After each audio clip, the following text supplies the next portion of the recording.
আসসালামু আলাইকুম সবাইকে। সবাই কেমন আছেন? আশা করছি সবাই ভালো আছেন। আমি আল্লাহর রহমতে ভালো আছি। বরাবরের মতো আবারও নতুন একটি রেসিপি নিয়ে আপনাদের মাঝে চলে আসলাম।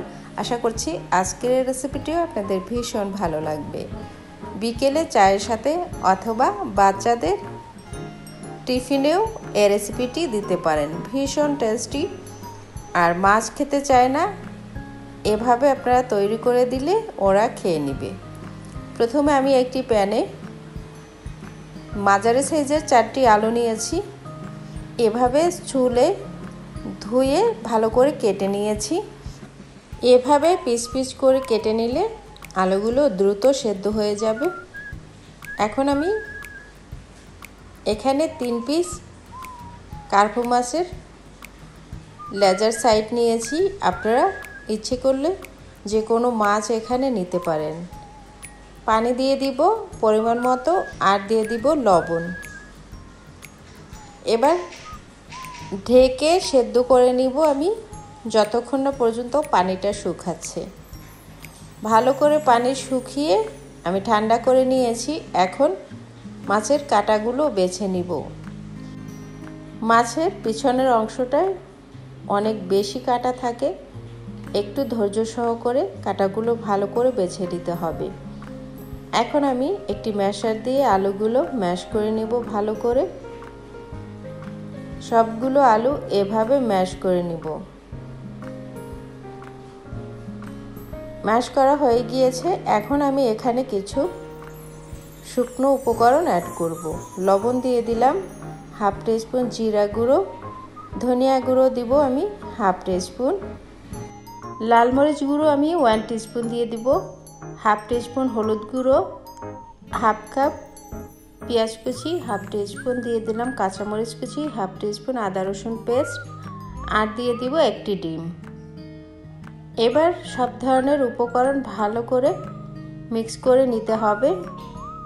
এভাবে ডিম দেওয়ার পরে একটু নরম হয়ে গিয়েছে। এখন আমি এখানে 1 পিস ব্রেড টুকরো করে দিয়ে দিব। ডিম অবশ্যই দিতে হবে। ডিম দেওয়ার পরে যদি নরম হয় তাহলে ব্রেডটা অ্যাড করতে হবে। ডিম না দিলে কিন্তু খুলে যাবে যখন ভাজবো তখন। ভালো করে মিক্স করে নিয়েছি। এখন আমি হাতে একটু তেল মাখিয়ে এভাবে চপের শেপ দিয়ে নিব। আপনারা যে কোনো শেপ দিয়ে নিতে পারেন। সবগুলো এভাবে আমি তৈরি করে নিব। এখন আমি অর্ধেক পরিমাণ বানিয়ে সরাসরি চুলায় চলে আসছি। চুলায় একটি প্যান বসিয়ে দিয়েছি। পরিমাণ মতো অয়েল দিব। খুব একটা অয়েল দিতে হবে না। এবার আস্তে আস্তে চপগুলো দিয়ে দিব। সেদ্ধ আলু এখানে আর সেদ্ধ মাছ, খুব একটা ডুবো তেলে ভাজার দরকার নেই, অল্প তেলেই এটা ভাজা যাবে। এবার চুলার আঁচটা মিডিয়ামে রেখে আস্তে আস্তে ভেজে নিচ্ছি। এক সাইড হয়ে গেলে আর এক সাইড আমি এভাবে উল্টিয়ে দিব। সবগুলো আস্তে আস্তে দিতে হবে।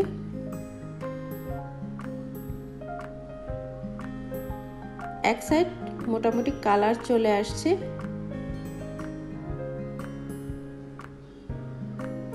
এভাবে আমি উল্টিয়ে দিচ্ছি কালার যাতে চলে আসে দ্রুত। তারপরে উঠিয়ে নিচ্ছি। 2 সাইড ভালো করে কালার চলে আসছে। এখন আমি একটি প্লেটে উঠিয়ে নিব। সবগুলো ভাজা কমপ্লিট হয়ে গিয়েছে। এভাবে আপনারা ঝটপট মাছ দিয়ে তৈরি করে নিতে পারেন। বাচ্চারাও খেতে পারবে আর বড়রা তো খেতে পারবেই।